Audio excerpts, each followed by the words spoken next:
Minutes Inside, le MAG, avec pour commencer notre rendez-vous dans le secret des stars. Et cette semaine, l'hôtel de Paris, le palace mythique de Monaco. Il est certainement l'un des lieux les plus célèbres, les plus luxueux et les plus glamour au monde. Créé il y a 150 ans pour bâtir ce que deviendra la principauté de Monaco, moderne et rayonnante, il s'impose au fil du temps comme le passage obligé des stars et des puissants du monde entier. De Frank Sinatra à Grace Kelly, en passant par Winston Churchill, Madonna ou encore Gad Elmaleh, aujourd'hui le palace fait peau neuve et nous a ouvert les portes de cette vente exceptionnelle organisée ces derniers jours et où les souvenirs de ce lieu chargé d'histoire se sont arrachés à prix d'or. Dans les secrets de l'hôtel de Paris, l'enquête est signée Julien Montfort.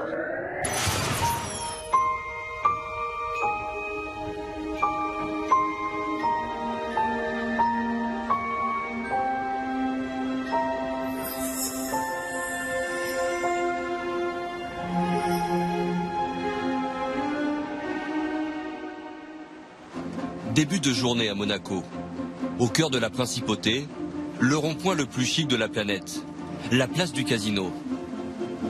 C'est dans ce carré d'or où se mêlent luxe et glamour que s'est construit la légende de cet état de 2 km². Derrière cette façade belle époque, l'hôtel de Paris se prépare à un événement exceptionnel. Le palace va se séparer de son mobilier lors d'une vente aux enchères. Tout doit disparaître. Appliques, candélabres, vaisselle, tapis précieux. En tout, 10 000 objets qui dormaient dans les réserves de l'hôtel. Parmi ces trésors, exposés au public quelques jours avant la vente, ces lustres, de style Louis XVI, symbole du faste qui régnait à Monte-Carlo. En fait, je suis en train de déballer un lustre qui était dans la salle du Louis XV. Je pense qu'il a vu passer pas mal de personnes dans cet hôtel. Non, beaucoup de personnes l'ont regardé. Et je pense qu'il finira chez quelqu'un qui voudrait justement acquérir ces périodes d'histoire de l'hôtel de Paris. Pour François Tajan, le commissaire-priseur, pourtant habitué aux ventes de mobilier de palace, ces objets sont aussi chargés d'autres secrets. On peut penser peut-être que Cary Grant, que Roger Moore, que toutes les personnalités, notamment de ces dernières décennies, oui, ont sûrement eu à goûter avec plaisir ce qui se trouvait au creux de leur assiette. Dimanche dernier, la salle Empire du Palace était pleine à craquer pour le début des enchères. Et les prix ont flambé pendant près de 8 heures. Le liton à 1100, pas derrière, pas au fond, 1200, madame, ici. Ce service d'assiette estimé à 500 € est parti pour 10 000 €. 3 000, 4 000, 5 000, 6 000, 10 000. La raison, il provient du restaurant où la princesse Grace avait ses habitudes. Autre pièce qui attire les convoitises, ce modeste chevalet. Il est issu de la suite qu'occupait Winston Churchill au palace. L'ancien Premier ministre britannique s'en serait régulièrement servi. L'enchère de départ est très basse. On les enchères à 300 déjà, 400, 500. 600. Mais les enchères montent très vite. 2200, 2500, 3800. Si les enchères ont un tel succès, c'est parce que ce palace n'est pas comme les autres. Sarah Bernard, Roger Moore, Céline Dion, Gad Elmaleh. Depuis 150 ans, il est fréquenté par les plus grands de ce monde. Et c'est aussi le refuge de la famille princière depuis sa création. Un hôtel de légende qui tourne aujourd'hui une page de son histoire. Le palace fait peau neuve avec de vastes travaux de rénovation. Plongé dans les secrets de l'une des adresses les plus mythiques au monde. L'histoire de l'hôtel de Paris, c'est celle de la survie de Monaco. En 1860, la principauté est au bord de l'asphyxie, car elle a cédé les 3/4 de son territoire à la France et vient de perdre 80% de ses habitants. Pour sauver l'économie, le prince Charles III mandate François Blanc, un riche homme d'affaires, pour créer un casino. Il a déjà fait fortune dans les jeux d'argent. Ce dernier fait construire l'hôtel pour loger les joueurs. L'établissement devient alors un lieu de villégiature pour les clients du casino. Mais c'est avec un mariage princier que le destin du palace connaît un tournant. Voulez-vous prendre pour légitime épouse Grace Patricia, ici présente, selon le rite de notre mère, la Sainte Église. Oui, monsieur. 18 avril 1956. L'actrice américaine Grace Kelly épouse le prince Régnier III, puis elle fonde sa famille sur le rocher. Dans son sillage, elle va attirer le Gotha mondial. De Frank Sinatra à Liza Minnelli, en passant par le prince Charles, tous posent leurs valises dans cet établissement.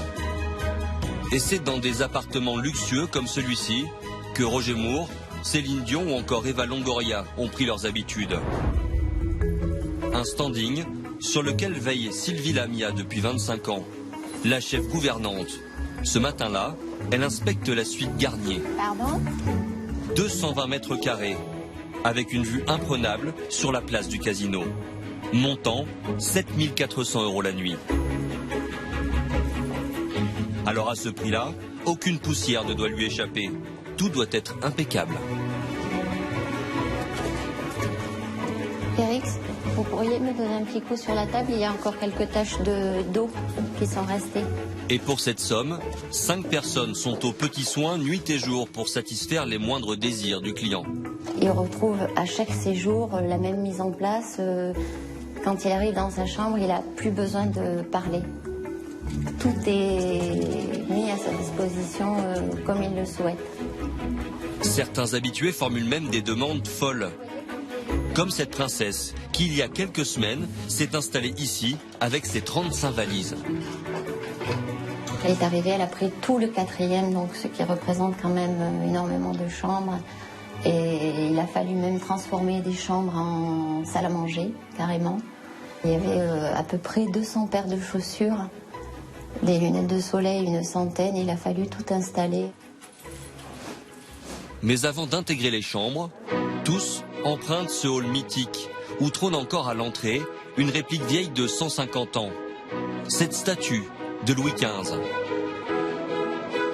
Pour de nombreux joueurs comme Salvador Dali à l'époque, elle est un porte-bonheur qu'il faut effleurer avant d'aller miser au casino. Le directeur actuel du palace, Lucas Allegri, ne s'en séparerait pour rien au monde.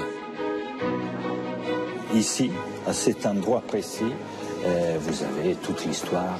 Si on avait eu une caméra ici pendant 150 ans, vous auriez eu tous les grands de ce monde filmés parce que tout le monde s'arrête ici. Ici, parfois, justement, la fiction dépasse la réalité. Grâce à sa renommée internationale, le palace a en effet été le décor de scènes mythiques du 7e art. Parmi elles, des épisodes de la série culte Amicalement Vôtre avec Roger Moore en 1970. Mais aussi le James Bond GoldenEye avec Pierce Brosnan, tourné en 1995.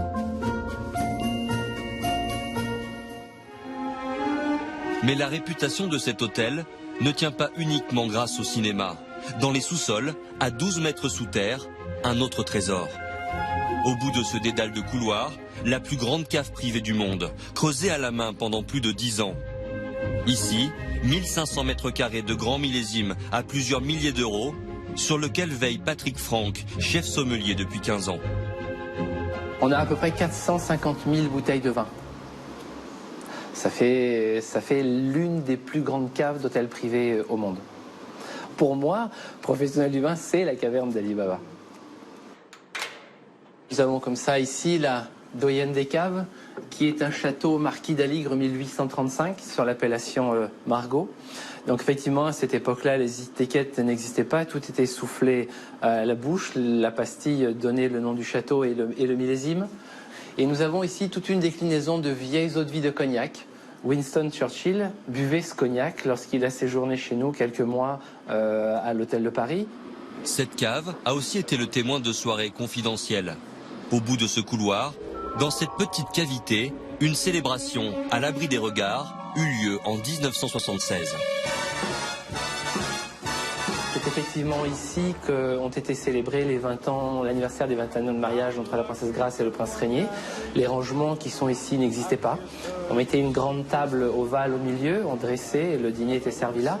Et la dernière relique de ces grands moments est la tringle à rideau qui se situe juste au-dessus de la porte d'entrée. On mettait une tenture rouge et on mettait un peu de douceur dans la pièce parce qu'on est quand même dans des caves. Pour déjeuner, il faisait un petit peu frais. C'était un endroit où ils se sentaient certainement très bien et pour déjeuner, puis on avait quand même les plus grands vins de France et du monde à disposition en plus. Aujourd'hui encore, le palace reste très impliqué dans les plus grands événements qui touchent la famille princière. Juillet 2011, le prince Albert épouse Charlène devant 4000 personnes. Le soir, le dîner est organisé au casino de Monte-Carlo.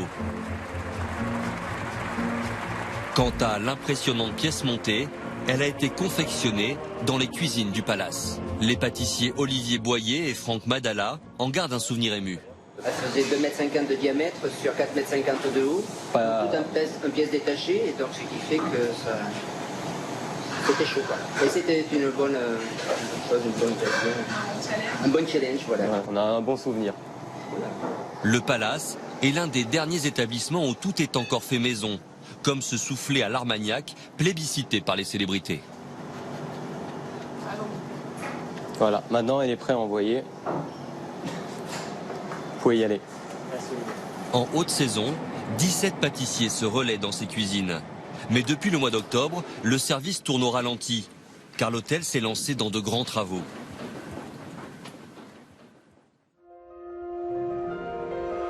« 150 ans après sa création, le palace a décidé de rajeunir son image. Voici à quoi il ressemblera dans 4 ans. Une partie du hall va être détruite pour donner place à une immense cour-jardin. L'hôtel va être surélevé d'un étage et les chambres agrandies pour satisfaire une clientèle internationale toujours plus exigeante. On aura une piscine à débordement, on aura un jacuzzi extérieur, on aura un jardin privatif. Ça va être vraiment quelque chose d'unique dans son genre.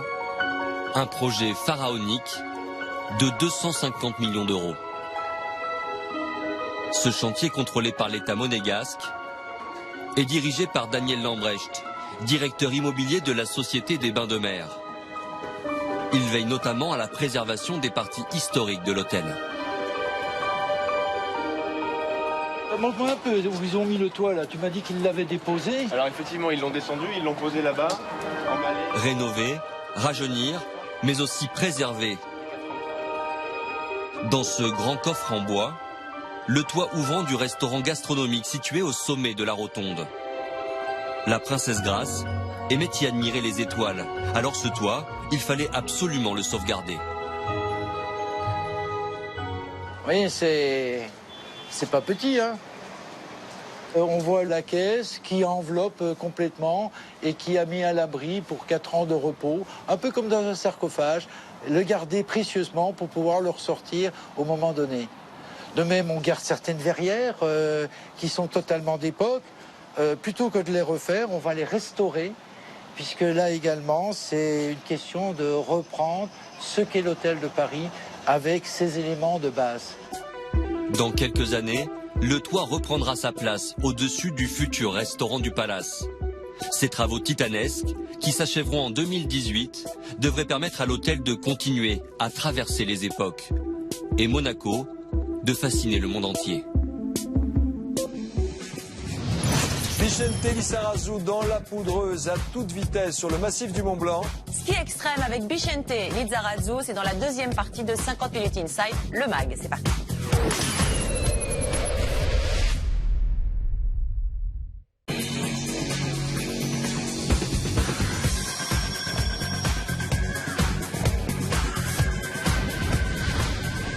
C'est la seconde partie de 50 Minutes Inside, le MAG, et tout de suite le document d'Inside, ski extrême avec Vicente Lizarazu. Alors on le connaissait, champion du monde de football bien sûr, passionné de surf aussi, mais on ne savait pas qu'il aimait la poudreuse, la vitesse et le ski hors piste. C'est un sport que l'on appelle le freeride et que Vicente Lizarazu a souhaité nous faire découvrir en nous invitant à le suivre dans son périple très impressionnant sur les pentes des glaciers du massif du Mont Blanc.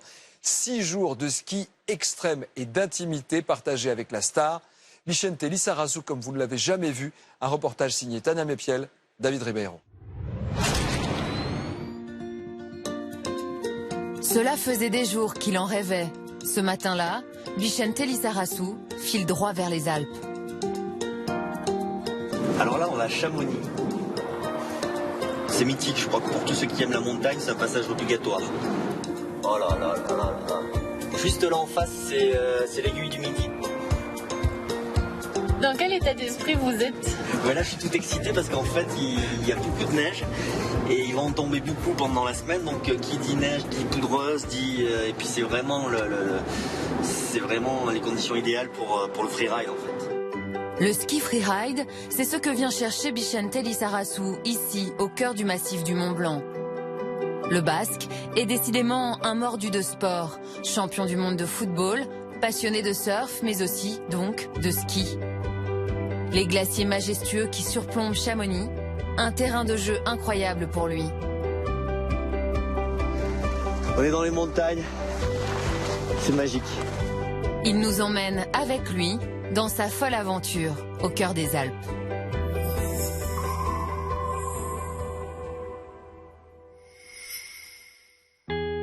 Au petit matin, briefing avant de s'envoler vers les sommets en hélicoptère. Le guide de haute montagne donne les règles de sécurité. Quand vous rentrez dans l'hélico, on n'approche jamais l'hélico par l'arrière, ok? Donc on approche toujours l'hélico avec la visu du pilote devant et par la droite en général. Quand vous approchez avec les skis, on les a jamais droits, on les a toujours parallèles au sol, comme ça, tout simplement pour les pales. Le ton est donné, on est très loin de la promenade de santé. Le principe du ski freeride, c'est s'éloigner des pistes balisées, monter vers les sommets pour skier uniquement en hors-piste. Ce matin-là, dans les Alpes suisses, Vicente s'envole avec le guide, obligatoire, et 2 champions du monde de la discipline, Aurélien Ducrot et Sébastien Michaud. Direction, cette arête, à plus de 3000 mètres d'altitude.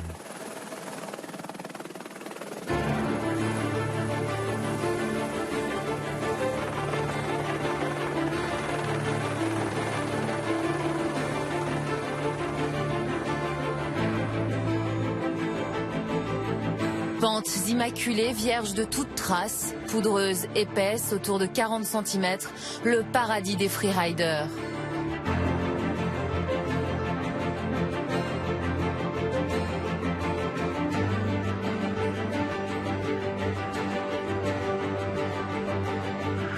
Sur ses skis, Vicente Lizarazu vit des sensations incroyables.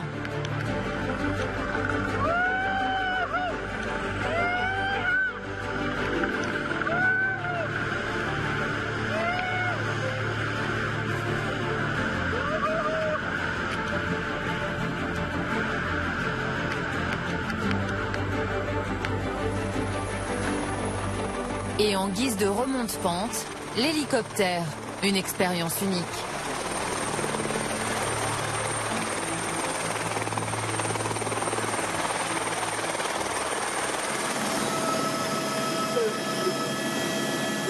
Oh là là là là là là. Vous avez vu, en haut de la crête comme c'est impressionnant. Non mais là, mieux que ça, c'est pas possible. C'est simple pour moi, c'est le meilleur ski que j'ai fait de ma vie entière. Voilà. Le ski, Vicente Lizarazu le pratique chaque hiver depuis l'âge de 3 ans.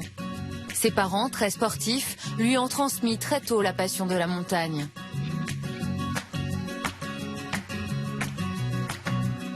Mais ce n'est qu'il y a 4 ans qu'il découvre le freeride, une activité réservée uniquement aux skieurs les plus aguerris.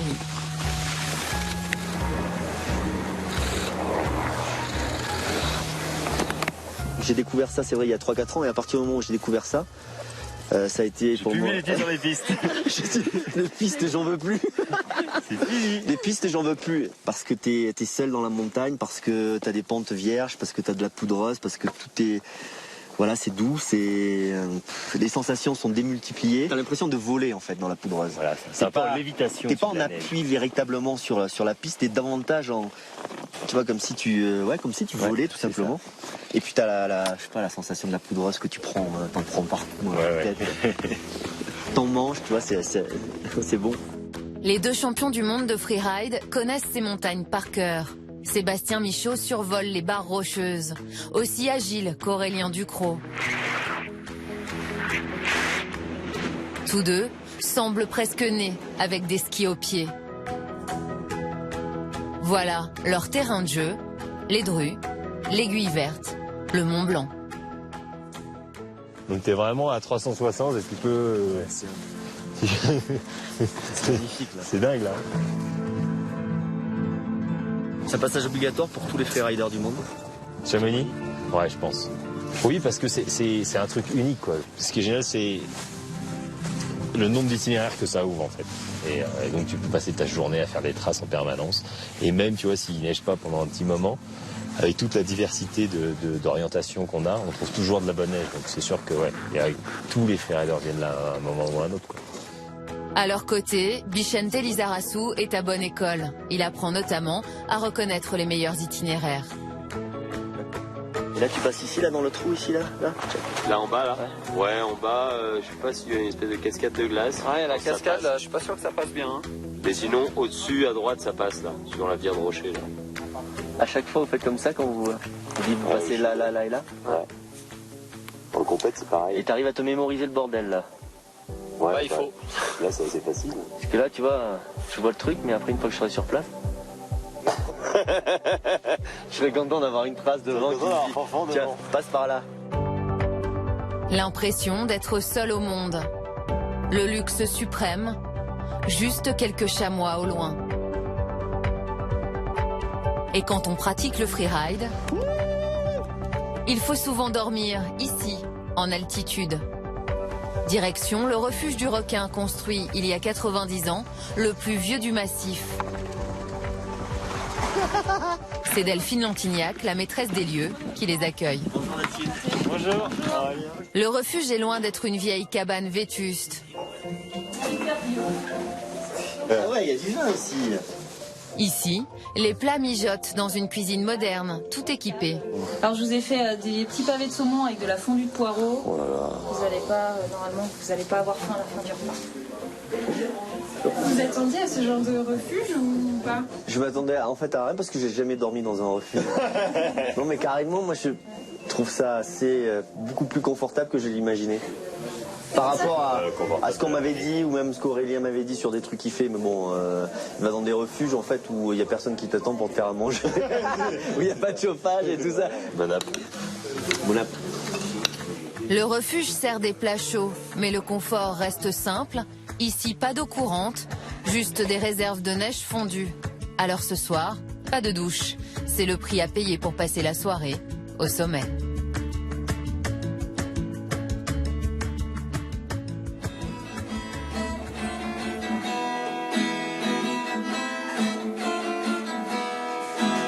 Et pour dormir, c'est le dortoir. Ça m'avait pensé quand j'étais à l'internat. J'ai passé 3 ans à l'internat. Ouais. Et première fois à l'internat, tu dors pas, tu fais le con, tu vois. Mais tu dors là avec la même tenue que tu skiais. J'ai juste enlevé le pantalon. Ça sent le chamois et le poney réunis là. Qu'est-ce que tu fais là, Oli? Oli, oust.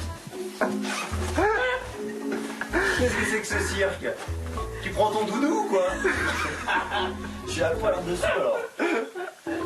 Tu prends son doudou. Merde, il est où mon bonnet? Moi je pensais que les sportifs de haut niveau ça pouvait dormir sans doudou quand même. Malgré le chauffage, il fait 5 degrés dans la pièce. Il faut dormir tout habillé. C'est confortable ou pas? Attends, c'est confortable. Et là c'est le palace. C'est palace. C'est palace.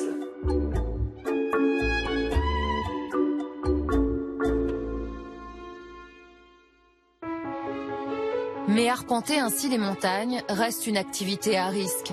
Et ces freeriders ne l'oublient jamais. Le lendemain matin, lorsqu'ils s'équipent, la sécurité reste toujours leur préoccupation première. Sac à dos airbag, pelle, bâton pour détecter les corps sous la neige et Larva, ce petit boîtier qui peut leur sauver la vie. À partir du moment où je me mets en mode recherche,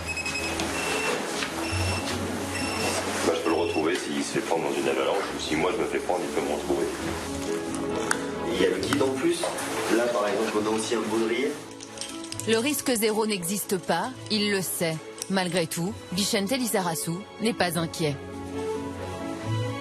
À partir du moment où tu es bien accompagné, que tu es avec des professionnels, avec des mecs expérimentés, tu fais pas n'importe quoi. Après, encore une fois, même des gens très expérimentés peuvent avoir des problèmes. Tu le fais en prenant toutes les précautions possibles et voilà, en espérant que ça se passe bien. Car la montagne, si elle est magnifique, est aussi parsemée de pièges. Sous la poudreuse peuvent notamment se cacher de très nombreuses crevasses. Il y en a une toute belle derrière nous, regarde. Tu vois bien, bien le pont de neige, et dessous c'est la caverne d'Ali Baba. Donc, là ça descend jusqu'à combien? Ah écoute, je crois que de mémoire, les gens qui ont fait les plus grosses chutes, malheureusement qui sont décédés, 70 mètres. Ouais. Donc ça pardonne pas. Non, ça pardonne pas. Alors les freeriders doivent toujours rester concentrés, un défi permanent. On est passé dans des endroits, on est dans des arêtes, il y a du vide des deux côtés. Moi, tu vois, les endroits où il y a les arêtes, j'ai vraiment pas à l'aise parce que tu vois, j'ai ce rapport à... Ouais, non, bien sûr, le rapport au vide, après plus ça va aller, plus tu vas en faire, plus tu vas être à l'aise là-dedans. Mais après, il faut toujours quand même rester sur ses gardes parce que c'est aussi le piège d'être trop à l'aise. Si on voit plus le danger, bah, c'est là où les accidents arrivent. Ambiance. Malgré les risques, ces freeriders n'hésitent pas à faire de longues marches pour accéder aux crêtes les plus cachées, inaccessibles parfois même par hélicoptère. Vraiment comme ça, regarde comment je suis. Je suis vraiment que calme. Vraiment. Yes! Un défi pour Vicente Lizarazu qui pourtant en a vu d'autres. Combien il reste là, 50 mètres? J'avoue, je tire la langue. Des ascensions harassantes. Et ce jour-là, à plus de 3000 mètres d'altitude, Vicente Lizarazu se retrouve carrément à cheval sur l'arête de la montagne. De quoi donner le vertige, même aux plus téméraires.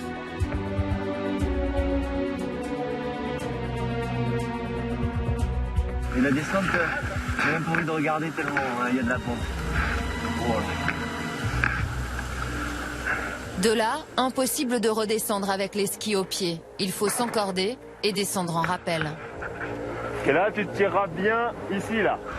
Le ski freeride devient alors du ski extrême. Après 150 mètres ainsi, ils peuvent rechausser leurs skis. Tu restes encordé. Tu vas te mettre les skis aux pieds.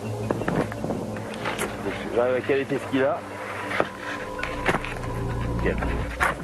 Tes bâtons. Est-ce que t'es confort là? Ok, on avance un peu là.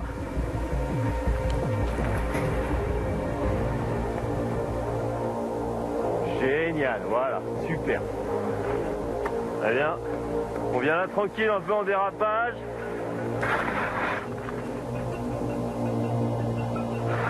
Ce qu'on fait, on va passer là. Ouais, génial. C'est la fin, mais on reste bien concentré, hein.